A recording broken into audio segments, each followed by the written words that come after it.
नमस्कार दोस्तों जैसा कि आप सभी को पता है कि आज हम किस टॉपिक पर बात करने वाले हैं। दोस्तों आज हम बात करेंगे कॉपीराइट पर। दोस्तों कॉपीराइट लेने के लिए ज़रूरी डॉक्यूमेंट्स क्या होते हैं, ठीक है। और दोस्तों कॉपीराइट क्या होता है, मेन पॉइंट दोस्तों हमारा ये रहेगा कि कॉपीराइट आखिर होता क्या है। दोस्तों कॉपीराइट किन किन पर आता है, जैसे कंटेंट राइटर हो गया, ठीक है, कोई वीडियो हो गया, कोई सॉन्ग्स वगैरह हो गया, कोई आर्टिस्ट हो गया, बहुत चीज़ों पर कॉपीराइट आता है। और कॉपीराइट दोस्तों आखिर है क्या, इस पॉइंट को आज मद्देनज़र रखते हुए हम चर्चा करने वाले हैं, ठीक है। तो दोस्तों जानना जरूरी है सीरीज में आज हम चर्चा करेंगे कॉपीराइट। दोस्तों जो कॉपीराइट है वो किस एक्ट के तहत इसका प्रावधान है, और कॉपीराइट के ऊपर क्या सज़ा का प्रावधान है, कितने दिनों की सज़ा और कितना जुर्माना लगता है, तमाम बातों को दोस्तों आज के सेशन में हम चर्चा करने वाले हैं। तो दोस्तों अगर आपको वीडियो पसंद आता है तो दोस्तों आप वीडियो को लाइक करो, हमारे चैनल को दोस्तों सब्सक्राइब करो। दोस्तों ऐसे ही दिलचस्प वीडियो देखने के लिए हमारे चैनल को सब्सक्राइब अवश्य करें। तो दोस्तों बने रहिए हमारे यूट्यूब चैनल के साथ। दोस्तों वीडियो को आप लास्ट तक अवश्य देखें, बहुत कुछ आपको सीखने को आज के सेशन में मिलने वाला है। क्योंकि दोस्तों कॉपीराइट को हमें विस्तार से समझना आवश्यक होता है, क्योंकि हम हमारी लाइफ में ऐसे बहुत कुछ काम करते हैं जिनके ऊपर कॉपीराइट आने की संभावना होती है। तो दोस्तों कॉपीराइट से संबंधित तमाम बातें जानने के लिए आप वीडियो को लास्ट तक अवश्य देखें, क्योंकि दोस्तों कॉपीराइट बहुत आगे जाकर काम आने वाला है ये वीडियो आपको, ठीक है। तो दोस्तों हम वीडियो में हम आगे बढ़ते हैं। दोस्तों जाने क्या है कॉपीराइट। तो दोस्तों कॉपीराइट से संबंधित तमाम बातें आज हम जानने वाले हैं, ठीक है। तो दोस्तों आगे बढ़ते हैं। दोस्तों कॉपीराइट अधिनियम कब लागू किया गया था, 1957 में। कब दोस्तों, 1957 में कॉपीराइट अधिनियम आया था। तो इस अधिनियम के तहत सजा का प्रावधान क्या है, जुर्माना क्या है, और किन किन पर इस कॉपीराइट का क्लेम किया जाता है। तो दोस्तों मोटे तौर पर हम पहले समझ लेते हैं, फिर डिफिकल्ट तरीके से और गहनता से अध्ययन करेंगे हम आगे, ठीक है। तो दोस्तों मोटे तौर से हम जानते हैं, एक तो साहित्य हो गया। दोस्तों कॉपीराइट एक्ट किन किन पर काम करता है, साहित्य हो गया, कोई म्यूजिकल कंपोजिशन हो गया, ठीक है, कलात्मक काम जैसे पेंटिंग, फोटोग्राफी, आर्ट वर्क जैसे हो गया, ठीक है, रिकॉर्डेड साउंड जैसे गाना, नाटक और भाषण इत्यादि पर कॉपीराइट आ सकता है, ठीक है। नेक्स्ट देखते हैं। दोस्तों कोई मूवी हो गई, टीवी और रेडियो ब्रॉडकास्टर हो गया, ठीक है, कंप्यूटर सॉफ्टवेयर जैसे कोडिंग, ग्राफिक्स आदि पर कॉपीराइट आ सकता है, वीडियो गेमिंग इन पर कॉपीराइट आ सकता है। तो दोस्तों ये हमने देखा कि मूवी हो गई, टीवी और रेडियो ब्रॉडकास्ट हो गया, कंप्यूटर सॉफ्टवेयर हो गया जिनमें कोडिंग और ग्राफिक्स हो, वीडियो गेमिंग हो गया, ठीक है, साहित्य। साहित्य का मतलब दोस्तों वो है जिसका कंटेंट राइटर, ठीक है, कंटेंट राइटर वो होता है दोस्तों जो कोई लेखक हो गया, उसका कंटेंट राइटर को अगर कॉपी हम नहीं कर सकते, अगर कॉपी करते हुए पाए गए तो उसके ऊपर सजा का प्रावधान क्या है उसको हम वीडियो में लास्ट तक बताएंगे, ठीक है। तो वीडियो में आप लास्ट तक बने रहिए। म्यूजिक कंपोजिशन हो गया, कलात्मक काम जैसे फोटोग्राफी, पेंटिंग, आर्ट वर्क, ठीक है, रिकॉर्डेड साउंड जैसे गाना, नाटक, भाषण इत्यादि, ठीक है। दोस्तों के कॉपीराइट कैसे कर सकते हैं हम, काम यानी कंटेंट की जो दो कॉपी हमें लेनी चाहिए। अगर किसी के ऊपर कॉपीराइट लगाते हैं, ठीक है, किसी भी तरह का कोई कॉपीराइट लगाते हैं अपन, तो उसके लिए ज़रूरी डॉक्यूमेंट्स चाहिए हमें। दोस्तों जो काम है यानी जो कंटेंट है हमारा, उसकी दो कॉपी हमें, फोटो कॉपी या ओरिजिनल कॉपी साथ रखनी चाहिए। डीडी आईडीओ ऑफ फीस, ठीक है, वो चाहिएगी। ऑथर से एनओसी अगर आवेदक कोई और है तो, ठीक है। पब्लिशर की ओर से एनओसी, ठीक है। और आवेदक की ओर से पावर ऑफ अटॉर्नी।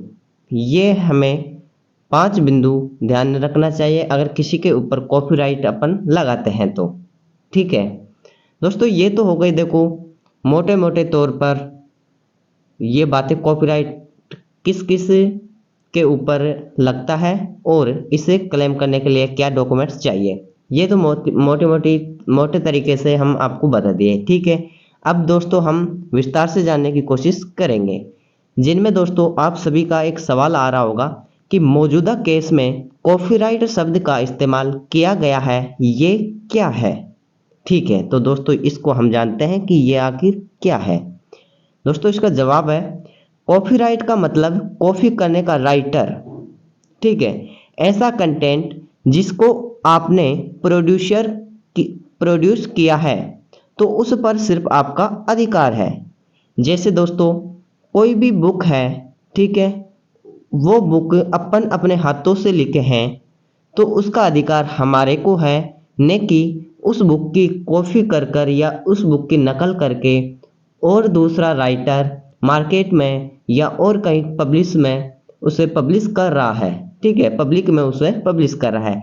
तो ये उसको अधिकार नहीं है, उसका अधिकार केवल उस हाथ से लिखने वाले राइटर को ही है, ठीक है।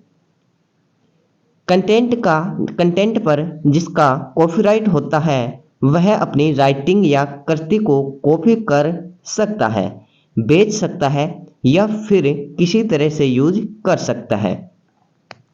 दोस्तों जो राइटर होता है वो खुद अपनी बुक को उसको कॉपी कर ले, उसको बेच सकता है, कैसे भी उसको यूज कर सकता है, ठीक है। लेकिन अदर कोई राइटर उस बुक की कॉपी वगैरह कुछ कर नहीं सकता। अगर वो ऐसा कुछ करता है, ऐसा कुछ करता हुआ पाया जाता है तो उसके ऊपर कॉपीराइट लगा दिया जाता है, ठीक है। एक दोस्तों एक केस ही मानो, इसको एफआईआर होती है, कॉपीराइट एक केस होता है, वो है ये सब। अगर कोई दूसरा इस कंटेंट का इस्तेमाल अपने मतलब के लिए करता है तो कंटेंट का रियल क्रिएटर कॉपीराइट कानून के तहत शिकायत दर्ज कर सकता है, ठीक है। तो दोस्तों आप अच्छे से समझ गए होंगे। नेक्स्ट देखते हैं दोस्तों। सवाल है दोस्तों, अगला सवाल है हमारा, कॉपीराइट कानून क्या है। बिल्कुल सर, ये सवाल अच्छा है कि कॉपीराइट कानून क्या है, तो इसका जवाब भी आप सुन लीजिए। कॉपीराइट कानून एक ऐसा अधिनियम है जिसके द्वारा किसी व्यक्ति के ओरिजिनल काम को कानूनी रूप से प्रोटेक्शन मिलती है, जिसके जरिए आप अपने लिटरेचर, संगीत समेत कई फील्ड्स में मूल काम को किसी और के द्वारा कॉपी किए जाने या मिसयूज किए जाने से बचा सकते हैं, ठीक है। तो दोस्तों आई होप आप समझ गए होंगे कि कॉपीराइट कानून क्या है। दोस्तों कॉपीराइट कानून एक अधिनियम है जिसके द्वारा ओरिजिनल काम को कानूनी रूप से प्रोटेक्शन मिलती है, ठीक है। नेक्स्ट देखते हैं दोस्तों ये सवाल आपको अच्छे से समझ में आ गया होगा कि कॉपीराइट कानून है क्या, ठीक है। और दोस्तों ये कॉपीराइट अधिनियम 1957 को आया था। कब दोस्तों? 1957 को। नेक्स्ट देखते हैं, कॉपीराइट का पहला मालिक कौन होता है। बिल्कुल सर, ये बात भी सही है, कॉपीराइट का पहला मालिक कौन होता है, तो इसका जवाब है कंटेंट का ओरिजिनल क्रिएटर ही कॉपीराइट का मालिक होता है। ये ऐसे भी तय किया जाता है कि कंटेंट सबसे पहले किसके पास था या किसने तैयार किया है, वो ही कॉपीराइट का पहला मालिक है, ठीक है। तो दोस्तों अब देखते हैं हम, इन कामों की चोरी है कानूनन अपराध, ठीक है, कर सकते हैं कॉपीराइट क्लेम। दोस्तों कॉपीराइट क्लेम कौन सी कामों की चोरी के उपरांत किया जाता है, तो देखते हैं दोस्तों, लिटरेचर या साहित्य, म्यूजिक कंपोजन, कलात्मक काम जैसे पेंटिंग हो गई, फोटोग्राफी हो गई, आर्ट वर्क हो गया, रिकॉर्डेड साउंड जैसे गाना, नाटक, भाषण हो गया, कोई मूवी हो गई दोस्तों, टीवी और रेडियो ब्रॉडकास्ट हो गया, कंप्यूटर सॉफ्टवेयर जैसे कोडिंग ग्राफिक्स हो गई, और दोस्तों वीडियो गेम हो गया। तो दोस्तों इन तमाम पर हम इन तमाम चीज़ों की अगर कोई चोरी करता है तो उसे कानूनन अपराध माना जाता है और उसके ऊपर कॉपीराइट क्लेम कर सकते हैं। ठीक है, नेक्स्ट देखते हैं दोस्तों।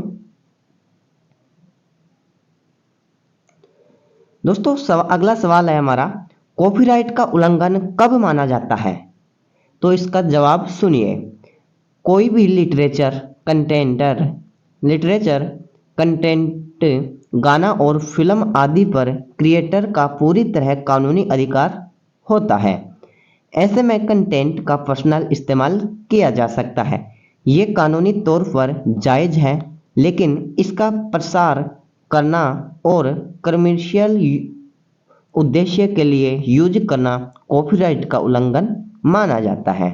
ठीक है, तो दोस्तों समझ में आ गया होगा आपका सवाल का जवाब कि कॉपीराइट का उल्लंघन कब किया जाता है। नेक्स्ट देखते हैं दोस्तों। अगला सवाल है, क्या किसी कंटेंट का कोई पार्ट लेना या आंशिक इस्तेमाल करना जायज है या नहीं? तो इस सवाल का आप जवाब सुनिए। किसी भी कंटेंट का कमर्शियल यूज बिना कॉपीराइट होल्डर की इजाज़त के नहीं हो सकता। कॉपीराइट एक्ट की धारा 52 के तहत किसी भी कंटेंट का प्राइवेट यूज के लिए उपयोग कॉपीराइट का उल्लंघन नहीं है। ठीक है, कॉपीराइट एक्ट की धारा कौन सी? धारा 52 के तहत। ठीक है, प्राइवेट यूज के लिए उपयोग कॉपीराइट का उल्लंघन नहीं है। भारत में कॉपीराइट रजिस्ट्रेशन कॉपीराइट अधिनियम 1957 के अंतर्गत होता है। दोस्तों कॉपीराइट रजिस्ट्रेशन, भारत में कॉपीराइट रजिस्ट्रेशन कैसे होता है? कॉपीराइट अधिनियम 1957 के अंतर्गत। कॉपीराइट लीगल राइट है। ठीक है, कॉपीराइट लीगल राइट है जो उन लोगों के लिए बनाया गया है जिन्होंने literature, drama, art, painting, museum में से किसी भी फील्ड में कोई नया काम किया हो। लोग इन फील्ड में दिन रात मेहनत करके नया, यूनिक और ओरिजिनल कंटेंट क्रिएट करते हैं। सरकार कॉपीराइट अधिनियम के द्वारा इन्हें ये अधिकार देता है जिससे ये अपनी क्रिएट की हुई आर्ट को अपने नाम पर अपनी प्रॉपर्टी के रूप में रजिस्टर करवा सकते हैं। ठीक है, तो दोस्तों आपको समझ में आ गया होगा कि कॉपीराइट रजिस्ट्रेशन किसके अंतर्गत किया जाता है और यदि किसी कंटेंट का कोई पार्ट लेना या आंशिक इस्तेमाल करना जायज है या नहीं। ठीक है, तो दोस्तों ये सवाल आपको अच्छी तरह से समझ में आ गया होगा। नेक्स्ट देखते हैं दोस्तों। हमारा अगला सवाल है, किसी को भी कॉपीराइट लेना क्यों जरूरी है? बिल्कुल, ये सवाल भी अच्छा है कि अगर किसी को कॉपीराइट लेना है तो वो क्यों जरूरी है। जवाब सुनिए दोस्तों इसको हम पॉइंट को माध्यम से समझते हैं। एक तो है दोस्तों कानूनी अधिकार। जब आप अपने किसी काम का कॉपीराइट करवा लेते हैं तो यह इस बात का कानूनी गवाह है कि यह काम आपकी प्रॉपर्टी है। आपकी परमिशन के बिना कोई भी इसका इस्तेमाल नहीं कर सकता है। कॉपीराइट लेने के बाद आपके आइडिया, आपके द्वारा बनाई गई किसी भी डिजाइन या लिटरेचर का कोई भी गलत इस्तेमाल नहीं कर सकता है। दोस्तों ये तो हो गया कानूनी अधिकार। ठीक है, कि भाई इसके अंदर जो भी आप कॉपीराइट लेंगे तो आपका जो भी काम है उसको कोई चोरी नहीं कर सकता, सिर्फ आप ही उसका उपयोग कर सकते हो। दोस्तों दूसरा पॉइंट है अपने काम से कमाना। अगर आपने अपने काम का कॉपीराइट करवा लिया है तो अपनी मर्जी से आप कमाई भी कर सकते हैं। आप अपने काम जैसे बुक्स या म्यूजिक वीडियो की खूब सारी कॉपी बनाकर बेच सकते हैं। ठीक है, ये दोस्तों एक पॉइंट हो गया। और ये 2 पॉइंट हो गए। दोस्तों अब देखते हैं अपन दूसरा पॉइंट है, अपने काम को दूसरे तरीकों में बदल सकते हैं, जैसे अपने लिखे गाने का वीडियो बनाकर या अपनी बुक से किसी मूवी की स्क्रिप्ट बनाना। इस तरह से आप अपने काम में अच्छी खासी कमाई कर सकते हैं। दोस्तों तीसरा पॉइंट है हमारा, अपने काम का गलत इस्तेमाल होने से बचाइए। अगर कोई व्यक्ति आपके काम का गलत इस्तेमाल करता है तो कॉपीराइट होने पर आप उसके खिलाफ लीगल एक्शन ले सकते हैं। लेकिन ध्यान देने वाली बात यह है कि आप तब तक किसी व्यक्ति पर लीगल एक्शन नहीं ले सकते जब तक आपने कॉपीराइट का रजिस्ट्रेशन नहीं कराया हो। ठीक है, तो दोस्तों कॉपीराइट का रजिस्ट्रेशन कराना अनिवार्य है और आवश्यक है। ठीक है, क्योंकि इससे हमें बहुत फायदे होते हैं। नेक्स्ट देखते हैं दोस्तों, अगला सवाल क्या है। भारत में कॉपीराइट 5 तरह के होते हैं। दोस्तों भारत में कॉपीराइट कितने तरह के होते हैं? 5 तरह के होते हैं, और वो कौन कौन से होते हैं वो देखते हैं। म्यूजिकल कॉपीराइट, म्यूजिक से जुड़े किसी भी प्रकार के काम के लिए, चाहे वो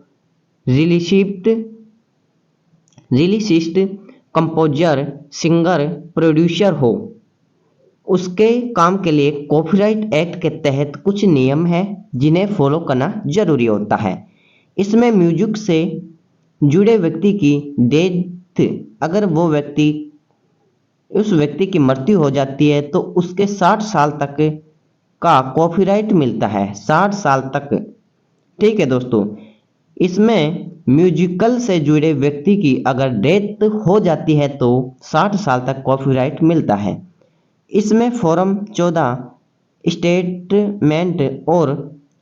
statement of particular original work और कंपोजर की डिटेल अपने काम की 2 कॉपी देनी होती है।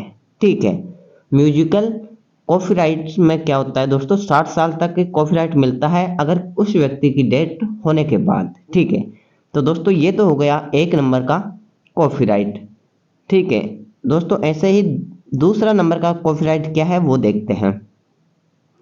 दूसरा नंबर का दोस्तों कॉपीराइट है साउंड रिकॉर्डर। ठीक है, साउंड रिकॉर्डिंग में गाना, रिकॉर्डेड वॉइस, भाषण या कोई ऑडियो बुक से जुड़े काम का कॉपीराइट किया जाता है। इसमें उस काम के पब्लिश होने के 60 साल तक का कॉपीराइट मिलता है। ठीक है दोस्तों, तीसरा पॉइंट है हमारा सिनेमेटोग्राफी। ठीक है, सिनेमेटोग्राफी, इसमें मूवीज, विजुअल्स, फोटो, ऑडियो होते हैं। एनिमेटेड मूवीज, डांस परफॉर्मेशन, कोरियोग्राफी के लिए कॉपीराइट दिया जाता है। ठीक है, इसमें उस काम के पब्लिश होने के 60 साल तक का कॉपीराइट मिलता है सिनेमेटोग्राफी के अंदर। ठीक है दोस्तों, 4 नंबर के हैं आर्टिस्ट कॉपीराइट। इसमें painting, sketcher, drawing, cartoon, industrial design आदि के लिए कॉपीराइट दिया जाता है। इसमें उस काम के पब्लिश होने के 60 साल तक कॉपीराइट मिलता है। दोस्तों 5 नंबर का पॉइंट है लिटरेरी कॉपीराइट। ठीक है, जो लिटरेरी कॉपीराइट है उनके बारे में देखते हैं। इसमें किसी तरह की बुक हो गई दोस्तों, ड्रामेटिक स्क्रिप्ट हो गई, रिसर्च में काम आते हैं। ठीक है, इसमें लेखक की मृत्यु के 60 साल बाद तक उसके काम पर कॉपीराइट रहता है। ठीक है दोस्तों, जो लेखक होता है उसकी मृत्यु हो जाती है तो मृत्यु होने के बाद 60 साल बाद तक उसके काम पर कॉपीराइट रहता है लिटरेरी कॉपीराइट के तहत। ठीक है, तो दोस्तों आशा करते हैं कि आपको जो भारत में 5 कॉपीराइट कानून है, ठीक है, 5 तरह के जो कॉपीराइट हैं उन 5 तरह को आप अच्छी तरह से अच्छे 5 तरह के जो कॉपीराइट हैं उन 5 तरह के कॉपीराइट को आप अच्छे से समझ गए होंगे। ठीक है, आगे देखते हैं दोस्तों, कॉपीराइट लेने के लिए क्या जरूरी हैं डॉक्यूमेंट्स। ठीक है, कॉपीराइट लेने के लिए जरूरी डॉक्यूमेंट्स क्या क्या होने चाहिए। तो दोस्तों देख लीजिए, काम यानी कंटेंट की 2 कॉपी, डीडी आईपीओ ऑफ, ठीक है, डीडी आईपीओ ऑफिस, ऑथर से एनओसी, ठीक है, अगर आवेदक कोई और हो तो पब्लिशर की ओर से एक एनओसी चाहिए, ठीक है, अगर आवेदन अटॉर्नी की ओर से किया जा रहा है तो आवेदन की ओर से पावर ऑफ अटॉर्नी चाहिए। तो दोस्तों ये कुछ डॉक्यूमेंट्स हैं, ये कॉपीराइट लेने के लिए जरूरी डॉक्यूमेंट्स माने जाते हैं, ठीक है। नेक्स्ट देखते हैं दोस्तों। दोस्तों अगला अगला सवाल है हमारा, कॉपीराइट एक्ट में दोषी को क्या सजा मिलने का प्रावधान है। दोस्तों बहुत अच्छा क्वेश्चन है कि अगर दोस्तों कॉपीराइट एक्ट है उसके तहत दोषी कोई व्यक्ति पाया जाता है तो उसको सजा मिलने का क्या प्रावधान है, ठीक है। तो दोस्तों देखते हैं हम, कॉपीराइट एक्ट का उल्लंघन करने पर दोषी पाए जाने वाले पर 1 साल की सजा का प्रावधान है, ठीक है। कितने दोस्तों, 1 साल की सजा का प्रावधान है। साथ ही डैमेज क्लेम भी किया जा सकता है। किसी ने कॉपीराइट का उल्लंघन कर जितना प्रॉफिट कमाया है उस हिसाब से क्रिएटर डैमेज क्लेम मांग सकता है, ठीक है। तो दोस्तों सरल भाषा में यह है कि कॉपीराइट एक्ट के तहत दोषी को 1 साल की सजा का प्रावधान है, ठीक है। और दोस्तों जो कॉपीराइट करके उसने जितना प्रॉफिट कमाया है उनसे 4 गुना ज्यादा वो क्रिएटर डैमेज क्लेम मांग सकता है, ठीक है। नेक्स्ट देखते हैं दोस्तों, अगला सवाल है, किसी भी क्रिएटर का कब तक कॉपीराइट रहता है। तो दोस्तों वो तो देखो अभी हमने बता दिया कि आपको बताया था कि 5 तरह के कॉपीराइट होते हैं भारत में, उसमें सभी में 60 साल तक होता है ना। तो एक बार और देख लेते हैं। नॉर्मली क्रिएटर का अपने कंटेंट पर अधिकार मरने के 60 साल तक रहता है, ठीक है, ये तो हमने पहले आपको बता दिया था। तो दोस्तों हम आगे बढ़ते हैं। तो दोस्तों आशा करते हैं आपको वीडियो पसंद आया होगा। दोस्तों अगर आपको वीडियो पसंद आए तो दोस्तों आप वीडियो को आप ज़्यादा से ज़्यादा शेयर करो और हमारे चैनल को दोस्तों सब्सक्राइब अवश्य करो। तो दोस्तों ऐसे ही दिलचस्प वीडियो देखने के लिए हमारे चैनल से जुड़े रहिए और दोस्तों ऐसे ही नए नए टॉपिक पर नए नए अंदाज में हम वीडियो लेकर आते रहेंगे। तो दोस्तों अगर आपको वीडियो पसंद आया तो वीडियो को आप लाइक करो, हमारे चैनल को सब्सक्राइब करो और दोस्तों वीडियो को आप ज़्यादा से ज़्यादा शेयर अवश्य करो, जिससे दोस्तों लोगों को पता चल सके कि कॉपीराइट क्लेम के कॉपीराइट क्या है और कॉपीराइट प्रावधान, कॉपीराइट एक्ट के प्रावधान, उसकी क्या सजा और क्या जुर्माना किया जाता है। तो दोस्तों कॉपीराइट से तमाम बातें इस वीडियो में हम आपको बता चुके हैं। तो दोस्तों वीडियो को आप आगे से आगे आप शेयर अवश्य करते रहिए और दोस्तों ऐसे ही नए नए वीडियो हम लेकर आते रहेंगे। तो दोस्तों बने रहिए हमारे यूट्यूब चैनल के साथ, जल्द ही नए अंदाज में नए टॉपिक पर हम वीडियो लेकर आएंगे। तब तक बने रहिए हमारे साथ, तब तक जय हिंद जय भारत।